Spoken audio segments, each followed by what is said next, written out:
Buonasera a tutti. This was the Italian version, you know. Now we switch back to English. Good evening. It's a pleasure for me to be here tonight and give a little presentation about the work we are doing. And as it was introduced, I'm working with the UNESCO World Water Assessment Program in Perugia. Massimo Professore explained it all. It's kind of supported by Italy, though therefore we enjoy the hospitality also of the Regione Umbria in Colombella, which is near Perugia. What I want to speak tonight, just to give a little bit an overview of what we are doing, and also I expected that a few maybe less experienced professionals, all of you are professionals, but maybe not so many years of experience yet. So it's maybe also a bit interesting to see how globally policies are sometimes made, you know, how global water thinking is communicated and hopefully also influenced to the good. And then I want to go a little bit further into the SDG 6, which is this water and sanitation goal, where we are coordinating quite some work internationally. But let me start with the UNESCO World Water Assessment Program. This little figure explains it all. It's about shedding light to the most pressing issues related to fresh water. You see there somebody with a torch putting some light, and then we go through the, what is it, a drop of water, and then you look at all the different aspects. It has a lot to do with kind of observation, satellite data, but also different uses of water for agriculture, industry, domestic use, etc. And then has to do with planning and many managerial processes. That's roughly what we do.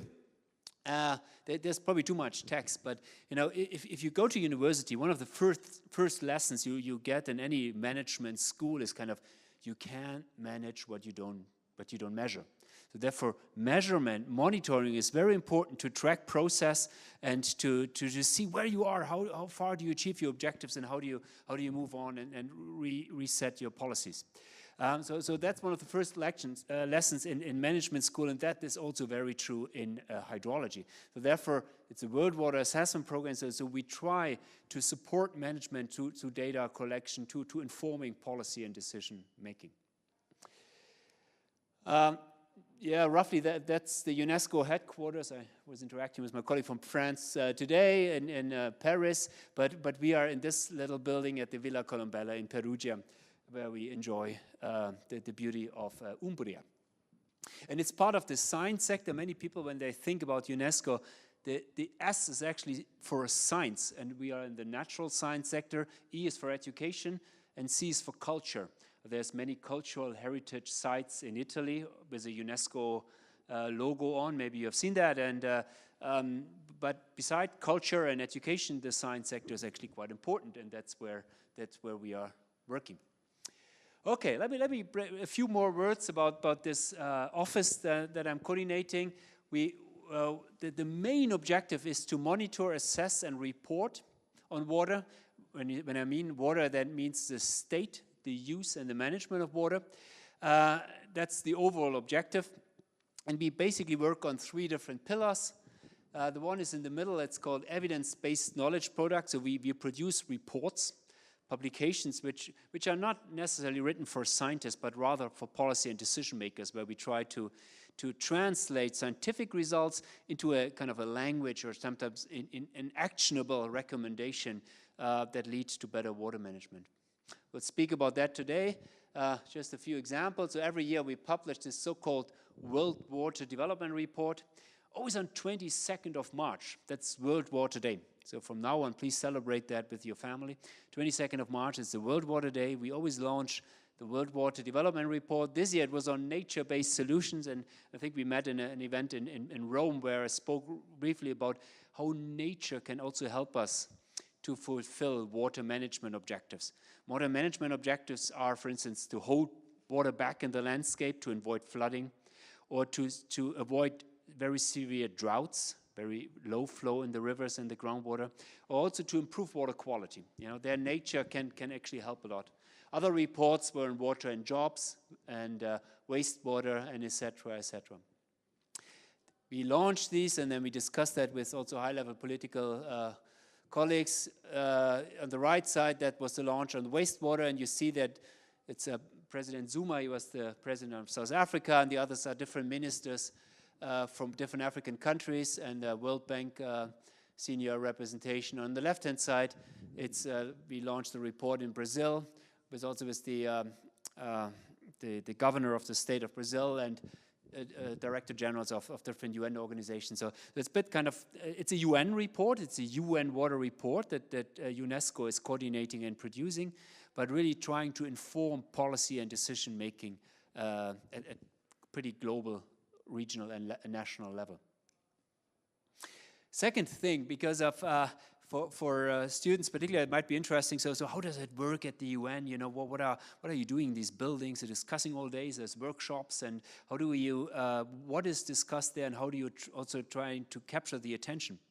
So when I'm at the UN in New York, we presented the last year's annually this World Water Development Report, but the audience there is not necessarily water managers. There's often ambassadors of different countries. Maybe they have a background in law or in economics or maybe in hydrology, but not that often, to be honest. Furthermore, maybe environment attachés, etc., but not necessarily hardcore students. And then they have very busy days. They have breakfast meetings at 8 in the morning. They discuss about the conflict in Syria at 10 o'clock. Maybe they have the next meeting about cultural heritage. Then they have a lunch meeting on future of buildings and sustainability, and then in the afternoon somebody talks about water to them. You know, so how do you manage to really still communicate a message that remains? And I want to give you one little example.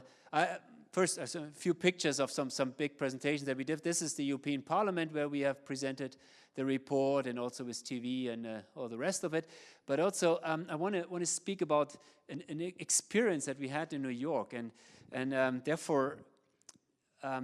We humans, maybe you have the same if you're all day in the lecture hall and somebody is kind of explaining you something, that the retention of knowledge is kind of depends on the day and is limited. So we worked with an artist. She was studying at the Villa Massimo in, it's a tribute to you, of course, in Rome, where young artists are studying for a year. And I was talking about water and wastewater and the water cycle, and she came up with this crystal ball, which has two different liquids in different colors. We were speaking about the water cycle, which is a closed system on the earth, and all the water that we have is recycled and reused again and again. On the other hand, we pollute the water, and water needs to be in that water cycle in good harmony. She expressed it like this, you know, like the yin and yang. Therefore, she came up with this crystal ball and put it on a hand. And well, why do I carry a piece of art to New York? Because first we gave the presentation and we said all the correct things, and we're kind of explaining the policy messages of our report on wastewater. But then we put this piece of art there, and we circulated it through the audience. And it was quite a touching moment. This is actually the ambassador from Italy, and they were all touching this piece of art and giving it from one to the next. That's the ambassador of Hungary giving it to the ambassador of Tajikistan. And you see here from one to the next, and also there were some youth representatives in the room. And it was kind of interesting because water, also between countries, need to be transferred from one country to the next in a good status. Otherwise, it's not sustainable. Yeah. Switzerland and Germany are the upper countries from the Rhine. If they would pollute it and just discharge it to the Netherlands in a bad shape, that would not make the neighbors very happy. So this kind of transfer from water in a good state for future generations and also to the next country is important. So therefore, from one country to the next was was an interesting experience. The next morning I was still running around there, and this is from the UN in New York, and they said, well, thank you so much, we really remembered your lecture, yeah? Because they get so much information, and that was one way of kind of making them remember the critical importance of the water cycle. I had some equations as well in my presentation, yes, yeah. Not only this crystal ball, but also that helped them to kind of touch the topic and get a little bit of feeling about the harmony, the yin and yang of water management. Good. This was roughly the outreach work we are doing, and I would now like to use the next 25-ish minutes or so to explain a little bit the work we are doing in the Sustainable Development Agenda. And I would like to stress at the beginning, this is the output of many, many people. I'm just speaking here tonight. I know there's many colleagues collaborating here. And there's the Sustainable Development Goals. The heads of state in September 2015, there was really a benchmark meeting in New York when they decided on these Sustainable Development Goals. And they're fantastic goals and targets. If you read them, you say, well, if you really achieve all them, yeah, you know, that's great. I hope all heads of state really realize what they all agree to, you know. But I'm sure they do. And there's also for the water goal, there's a separate goal on water, the SDG 6, which has different targets, which relate to water supply, sanitation, etc. I come to that. And to a lesson learned from the Millennium Development Goals, that's the period between 2000 and 2015, was that we need to set up a performance management system from the beginning. And then in 2016 it started, and they last till 2030, and then globally, hopefully, we achieve them. Yeah.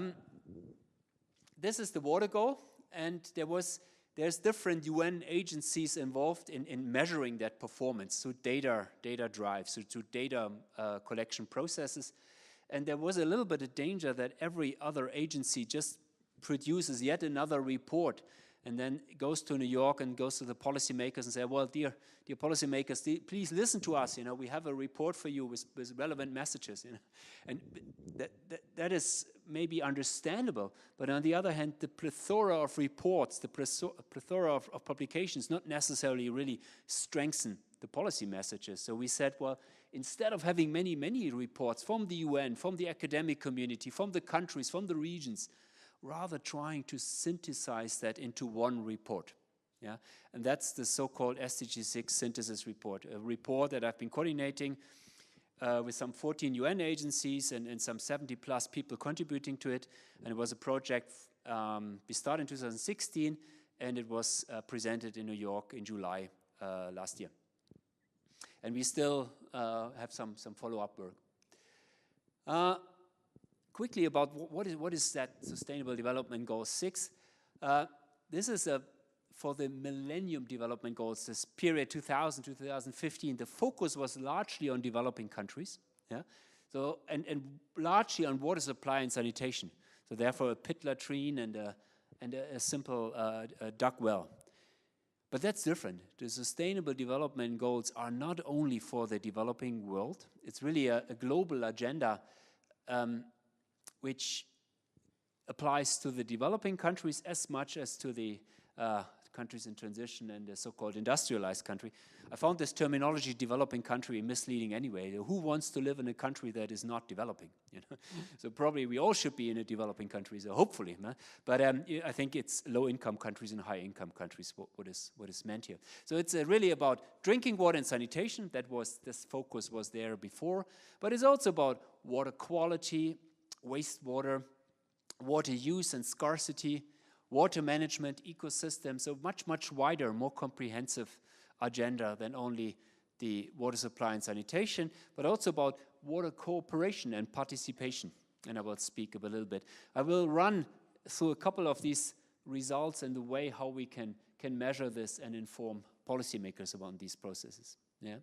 This is the synthesis report, which I speak. I forgot to bring a copy. I will send some by post this morning. I forgot this, but it's all on the website, also in different languages, and also shorter documents, the so-called highlights document, which is only 2 pages. That was the most read document probably we ever produced. Nobody want to read 200 pages of thick reports, and it is a quite heavy report with lots of maps and figures and graphs. But to summarize that in 2 pages is very important. Certainly when you want to reach out to so-called policy and decision makers, and executive summaries and etc. And again, thank you very much to all these colleagues from different agencies who contributed to develop this. In interview situations, sometimes you have like 40 seconds to say something. And when I was asked, so what's in this report, so tell us, The clearest message is this: the world is not on track. If we continue like we do at the moment, we will not achieve SDG 6 by 2030. Yeah? Often, we go in the right direction, so you see improvements over time, and I come to the details later, but we go not fast enough. So we really need to accelerate speed. We need to run faster if we want to achieve SDG 6. Sometimes even it needs a complete transformation. We go in the wrong direction. Ecosystems are declining. They're not getting better at the moment in many places of the world. So it needs a transformative change. Yeah? But the world is not on track, and if we continue like this, we will not achieve SDG 6. But globally, we cannot afford missing out on SDG 6. It's absolutely not possible. And I hope I convinced you in the next 20 minutes. I have 7 messages for you, and I illustrate that with a couple of figures. First, achieving SDG 6 is absolutely essential for all the other goals.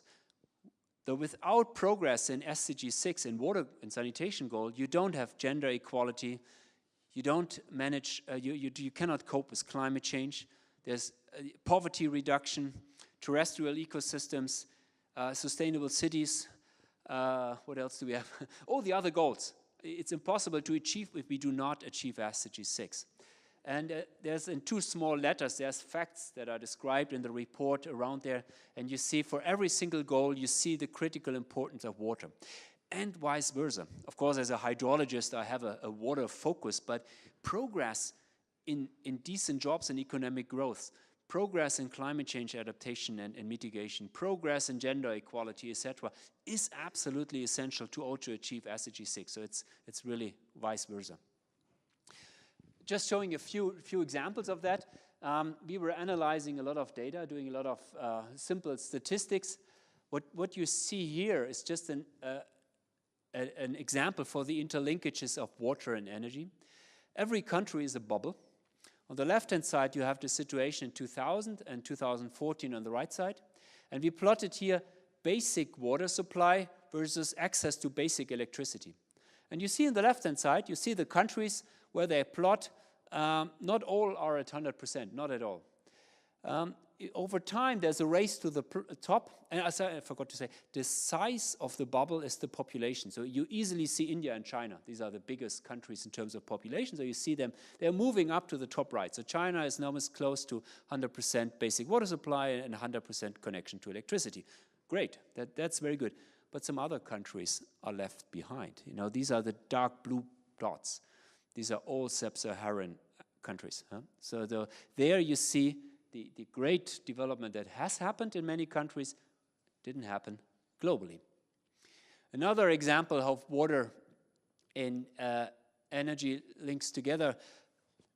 Globally, about 4% of all electricity is used for water management, roughly 4%. And that is predicted to remain. 4% of all electricity we need to purify the water, to pump our water from A to B, to reuse it, to transfer, etc. Yeah? Future predictions are there, and there you see there's an increase in terawatt hours, so in the energy consumption of the water sector. And interesting is also to look at things like wastewater treatment is predicted to increase further in terms of energy needs. But that's not very smart. We can nowadays build wastewater treatment plants that they are more energy positive, like buildings, you know, that they are producing energy instead of using energy. So we are not very smart if we continue like this. So also, desalination is predicted to really drastically increase the energy demand. So it's not an unsustainable development that we see globally here. A few other examples of how links together. Globally, now I'm asking the students, so what do you think of how much water do you need per day, living in Italy on average? How much, roughly, how many liters? You as a person? 20, oh my goodness. 50, yeah, the 50 is usually the absolute minimum requirement according to WHO that you need just for your basic needs. hygiene needs and sanitation and drinking and so on. So maybe you drink 2 liters, maybe a bit more, or but that order of magnitude. Huh? But on average in Italy it's like 120. It depends a little bit where you live, maybe 110, 130 in other regions per day. That's the domestic water use. But there are statistics that the global water use that you have through your consumption pattern, through the food you eat, through the clothes you wear, to the other products, your iPhone and your bags and whatever, this has an enormous water footprint. To produce food, you need a lot of water. Globally, we see that water withdrawals, so how much we take off the system, has been increasing over time. Every decade going up. And about 70% goes to agriculture. 70% of all the water actually goes to produce agricultural goods, including like the fruits and vegetables, but also the fodder and fuel, the biofuel for agriculture. Some bit less than 20% go to industry, and only 12%, bit less than 12%, go to the domestic sector. So actually when I ask you how much water you use, and you even underestimated it, your domestic water supply is actually only 12%. And of that, the little you drink is less than 1%. So drinking less water doesn't solve the water crisis. So don't do that. You know. But what most of the water goes to is, of course, to agriculture, industry. And you see here the development over time. Important is to realize that these are the global numbers, but less than 70% for agriculture, but less than 20% for industry, and including cooling water for energy. The rest to domestic. But this varies a lot. And if you want to save water, in some agricultural-based economies, like in Africa, in some countries, Africa and Asia, was up to more than 90% of the water goes to agriculture. Yeah? So saving water there makes a lot of water available for other uses, including the environment. In more industrial regions like Europe, it's relatively little, but their water savings in industry can really make the difference there. So really this general thing we need to save water in agriculture really depends on where you are and what are the pressures on the system. So, but there's a strong interdependency, and there's also a global interdependency. What you see on this figure is for Latin America, how much water they import or export through the trade of goods. This is for agricultural goods like coffee and tea, soybean, livestock products, and cotton. And you see they export a lot of water to Europe. So all the Argentinian steaks here that you might enjoy eating here, they were produced in Argentina, and depending on how that beef was produced, it needs a lot of water before it is consumed in Europe. Now, do you have any idea on average how much water you need to produce a kilogram of beef steak? Any feeling for this? What do you think like? Give me any number. 100, oh, a kilogram of, no. A cow can well drink up to 100 liters a day. You know? So it's about 15,000 liters of water for 1 kilogram of beef. So it's a lot of water, and it depends a lot if it's a free-range grazing, or is it fodder, and is the fodder produced in irrigated agriculture, or is it rain-fed agriculture? So it depends on many, many things. I know, but it just, this number of 15,000 liters for 1 kilogram is an average number, but it illustrates how much water we use through our consumption pattern. Huh? A good cup of coffee is up to 100 liters of water. Huh? The shirt I'm wearing is 2,000 or 3,000 liters of water just for the cotton to grow. Huh? So there's a lot of water footprint in our consumption pattern and the way we produce the goods. And that's what you see for Latin America. The one hand, they import agricultural products, including dairy and soybean from the United States. But on the other hand, they export water to Europe, Asia, etc., etc. And you can make many of these figures, and you see globally through the trade, everything is interconnected in a globalized world. Huh? And through your consumption pattern, think carefully when you buy irrigated oranges during the wrong time of the year that come maybe from certain regions. Huh? Because it's the carbon to transport the oranges to your supermarket. On the other hand, it's also the water needed to grow the citrus fruit. Sometimes they come from areas where there's big disputes over the water resources, including the Middle East and so on. But through our consumption and production pattern, we influence water balances a lot. Okay. Yeah, maybe I skipped this. Second message. So the first was on interlinkages. Second is inequalities. While there has been a lot of progress when it comes to inequalities globally, they are on an all-time high. So the differences between the rich and the poor is larger than ever.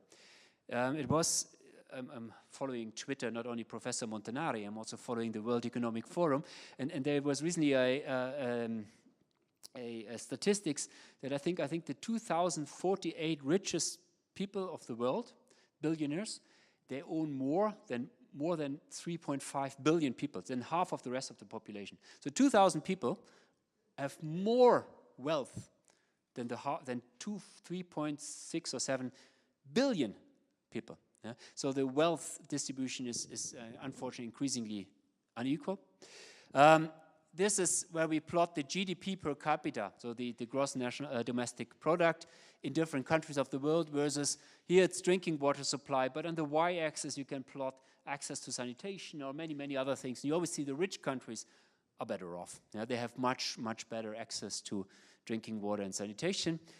And every single day we have more than 1,000 children still dying because of diarrhea or very preventable diseases, just because of contaminated water. When it comes to drinking water, this is a global map from the Joint Monitoring Program, and you see here the blue countries are above 70% when it comes to basic drinking water. While there's good progress in all the blue countries, the yellow and orange countries are still lagging behind, and there's a too large percentage. Literally millions are depending on unimproved water sources.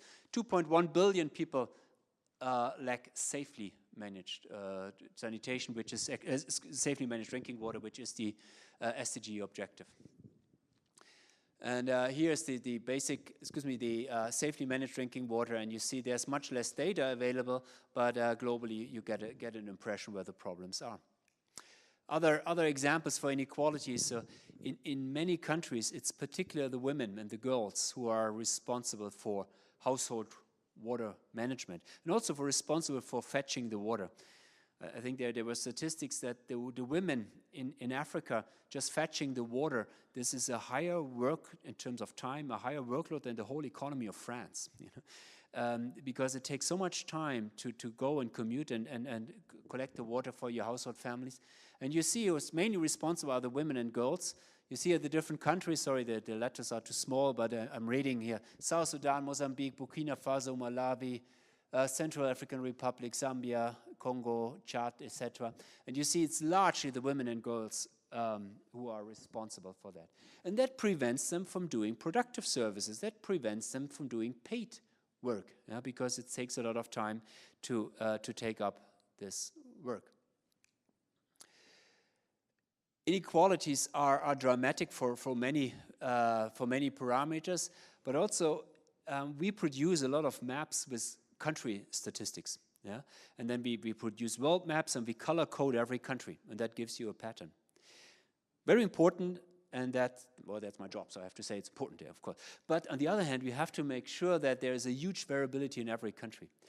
Let's look at one parameter for basic sanitation. What you see here is the world is some 70% of the world has access to sanitation, to basic sanitation.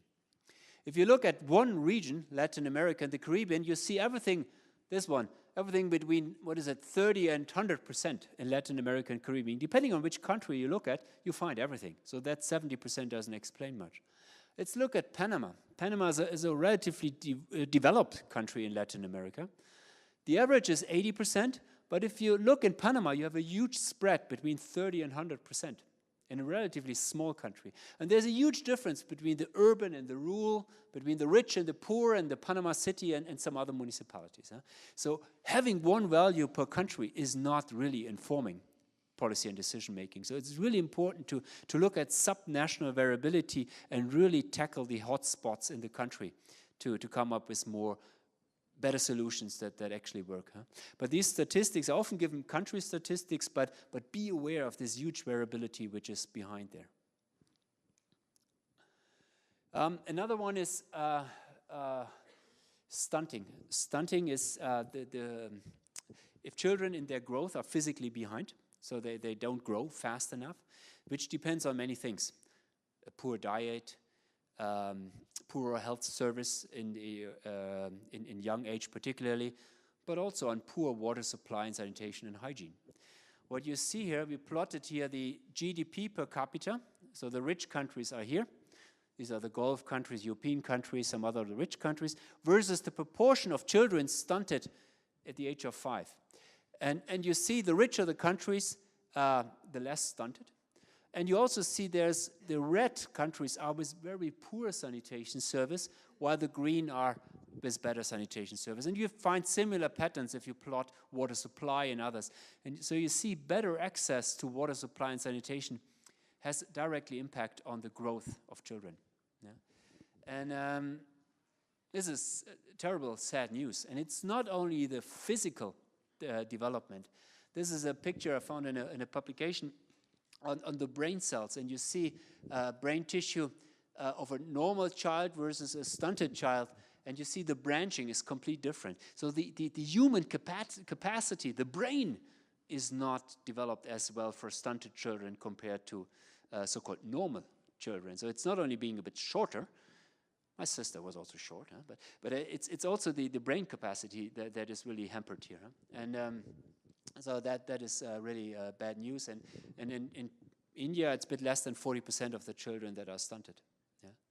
So it's really a dramatic problem. Talking about sanitation is another problem is open defecation. This is when you don't have access to any sanitation facility. And globally, it's 12% of the population. They don't even have an unimproved toilet. So they literally go into the bush with a lot of health implications, with a lot of implications for safety, particularly women. When it's getting dark, they need to go out in the bush, and so there can other things happen. And so it's a serious societal problem if it is dominant. There has been a lot of progress between 2000 and 2015. You see, particularly in Central Southern Asia, in Sub-Saharan Africa, the numbers were going down. Yeah? So we see progress over the last 15 years, that less people have to do open defecation. But because I did this is not what your professors tell you to do. I just did a PowerPoint linear extrapolation, not a proper statistical work here. But as I just continued the line, assumed the linear a further linear reduction, which looks pretty linear over the last 15 years. So and what you see here, we don't reach zero. The objective is that we have zero open defecation by 2030. But with the current speed, we will not get there.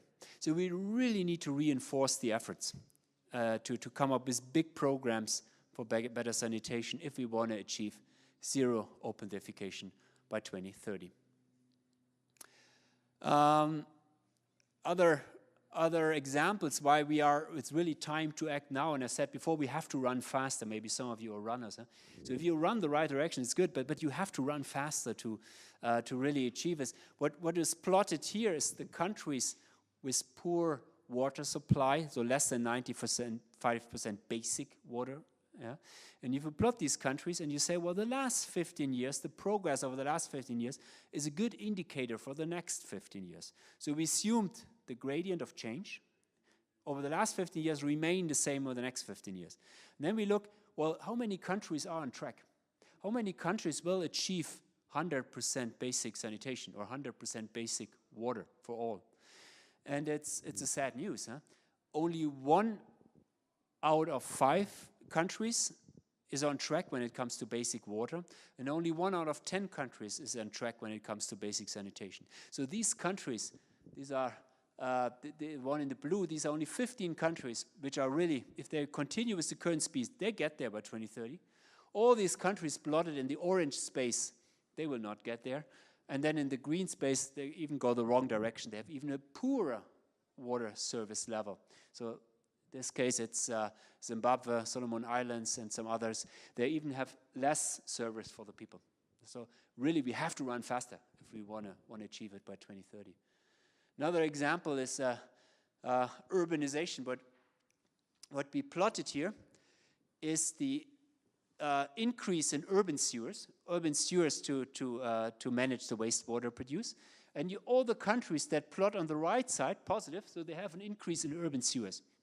More and more urban sewer systems are there, and that is a positive development.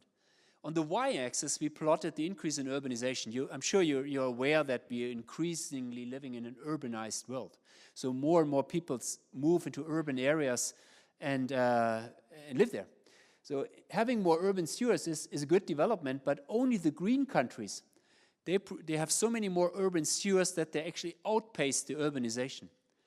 The yellow countries, they have more urban sewers, but they have such a rapid urbanization, so many more people living in urban areas, that the urbanization is faster than more sewer network. So there's still a negative development for the people living in urban areas. Huh? They have more sewers, but still less are connected. And the red countries are really going the wrong direction because there's less urban sewers than before. So it's really a negative development. So you see, we have to run faster, yeah?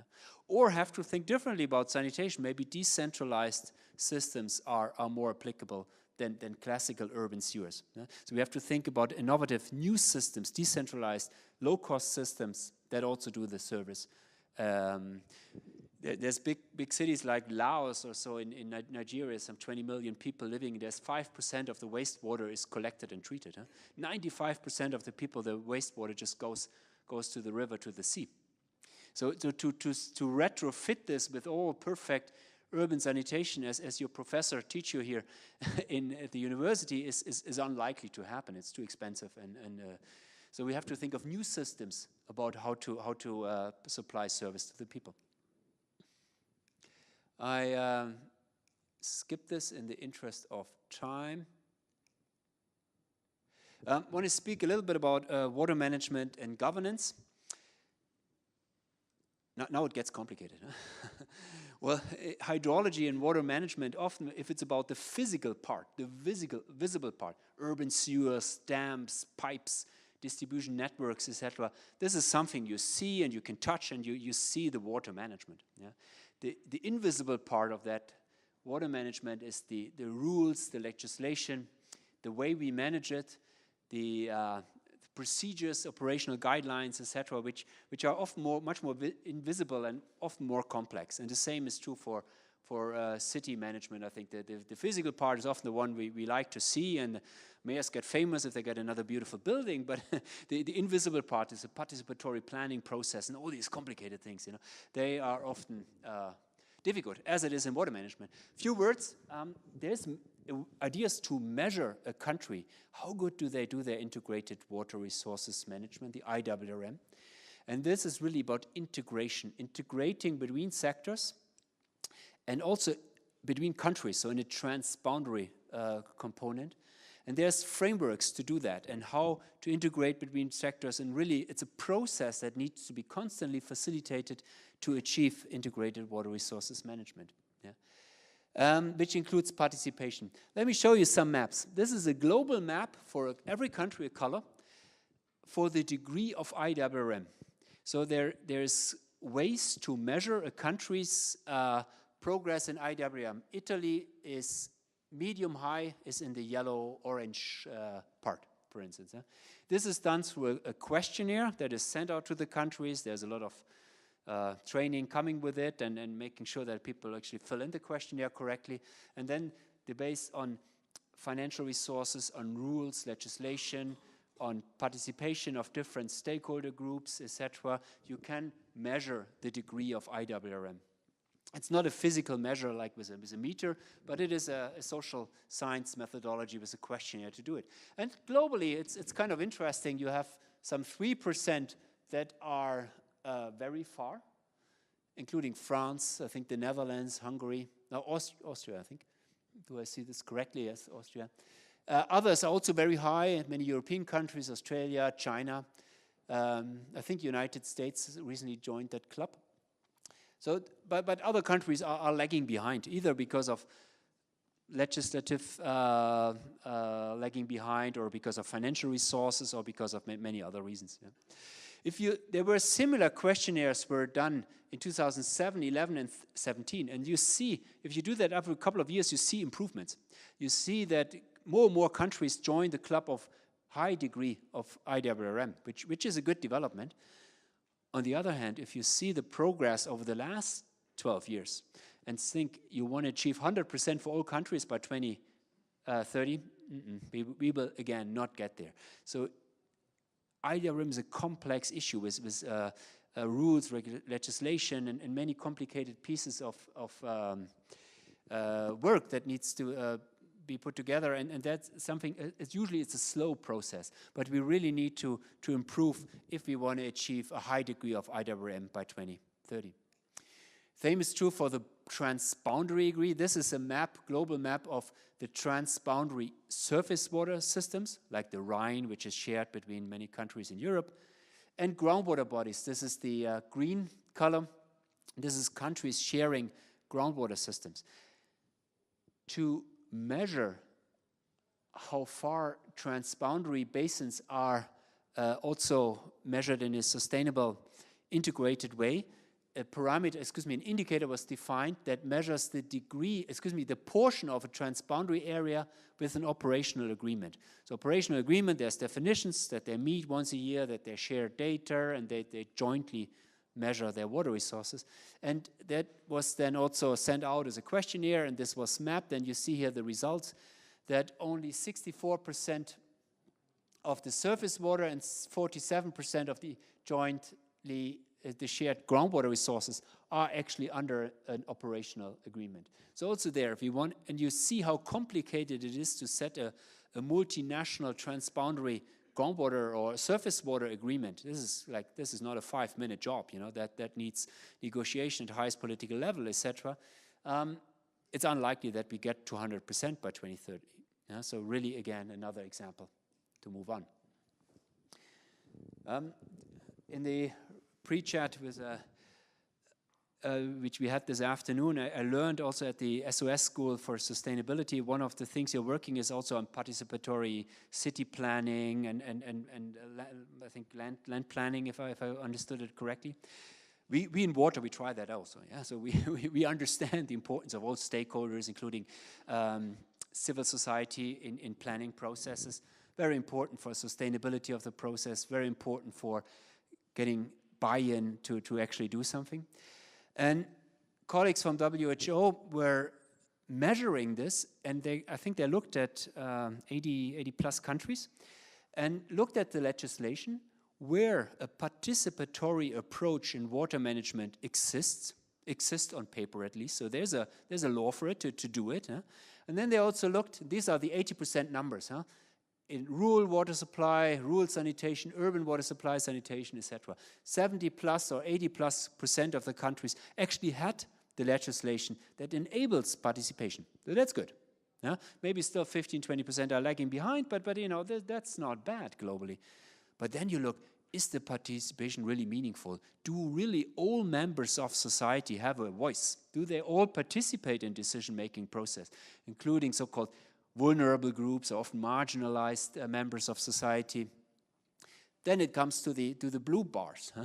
And you see that is actually, having something on paper legislation is very good, but in reality it doesn't necessarily mean that this is also applied in practice and that really all members of society have a say.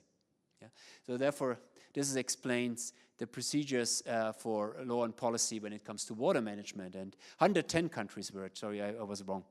So it's kind of an interesting sample. Well, I'm coming slowly to the end. I understand it's also end of the day. I showed a lot of global maps, and we have a lot of global recommendation about participation, about integrated management, etc. I can expand on that during the discussion. And these global maps are good, and also some of these indicators are certainly very useful.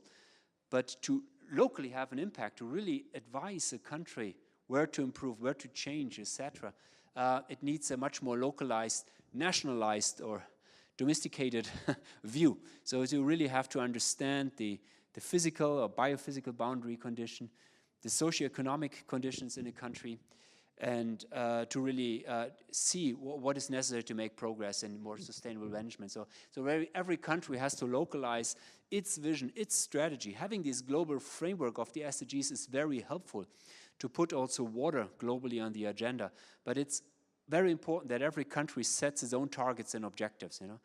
Countries like Italy, like improving in basic water supply is maybe not necessary. It's far above 95% anyway. So maybe the last we need to pay attention to, but this is not the bigger issue. You know? So there's maybe other issues, more efficient irrigation management or water-related disasters or so, etc., where more attention is needed. But there's more Italian hydrologists in the room who could expand on that during the discussion.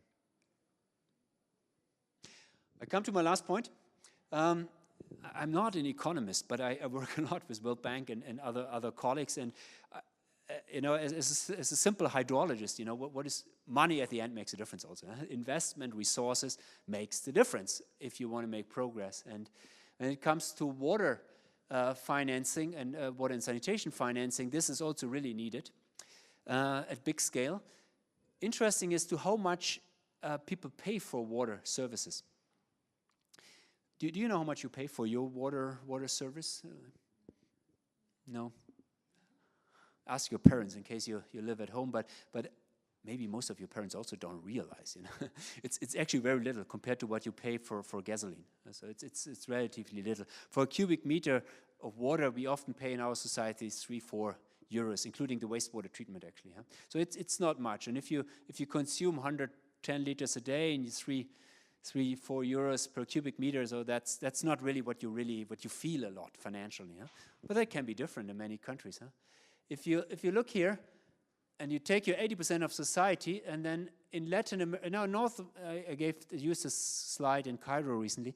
In Northern Africa and Western Asia, they pay more than 20% of society pays more than 3% of the income. So 3% of your domestic income just for water supply and sanitation. That can be a lot. Latin America, it's even worse. And the most costly often is, crazy enough, in poor neighborhoods. In many slums, in informal peri-urban neighborhoods in Latin America and Africa, many places, there's no 24 hours, 7 days a week water supply service. So in the rich neighborhoods, they have that. The poor neighborhoods often depend on either a poor intermittent system or on water vendors who come in with trucks and supply the people living in slums with water supply. And what they pay, if you add it up to a cubic meter of water, is much more than the rich neighborhood a few hundred meters further pay for a cubic meter of water. So it's also ethical. Maybe not, it is not okay. It's immoral actually, huh? That people who have very little purchasing power have to pay a lot for their basic needs like water compared to rich neighborhoods where the supply service is a much better one. Good, so I don't want to speak too much. My last technical slide. We were in this report, on the synthesis report, we were kind of also discussing what needs to happen, and we need more capacity, more knowledge, more innovation, but we also need a different financing system to do this. Globally, the costs are something like 500 billion a year. It's an enormous amount of money, which is difficult to comprehend. The World Bank estimated that just for water supply and sanitation, not integrated water resources management, floods and droughts and irrigation and all the other things, just water supply and sanitation, investments need to triple to 114 billion euros per year. And this is just the investment for infrastructure. It even does not include operation and maintenance. So the real financial gap is even much larger. So we talk about many hundreds of billions, huh? Trillions probably. Nobody can give you an exact number. There's many models to estimate that, but we really talk about huge amounts of resources that are needed for achieving SDG 6. Some 80% of the countries, I think these were 104 countries, they were asked, do you have enough resources to meet your national water target? Huh? And more than 80% of the country, largely in the developing world, I need to say, more than 80% of these, they say, no, we don't have enough money for our national water targets. So it's really also a resource problem. Huh? To say there's enough money is arrogant and just not correct.